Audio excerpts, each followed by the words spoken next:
Friends ఈరోజు అయితే మజ్జిగ పులుసు చూపిస్తున్నానండి. మజ్జిగ 2 రోజులదండి. ఈ మజ్జిగ కలిపి పెట్టుకొని ఉంచుకున్నానండి. పులుసుకి ఎప్పుడైనా సరే పుల్లట మజ్జిగ అయితేనే మనకి మంచి రుచిగా ఉంటుందండి.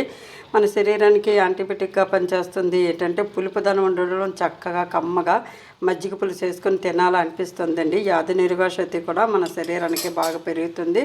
వారంలో ఒకసారి సరే మన మజ్జిగ పులుసు ఏదో ఒక రకంగా పెరుగు మజ్జిగ తింటే హెల్త్కి కూడా చాలా మంచిదండి.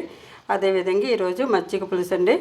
మజ్జిగ పులుసులో కొంచెం మనకి ఏంటంటే ఆనపకాయ ముక్కలు 2, ఉల్లిపాయ ముక్కలు 2, అలాగే పచ్చిమిర్చి 2 నీళ్ళల్లో ఉడికించుకోవాలండి. కొంచెం పసుపు వేసి అలాగే ధనియాలు జీలకర్ర పౌడర్ వేసి ఉడికించి పెట్టుకోవాలి.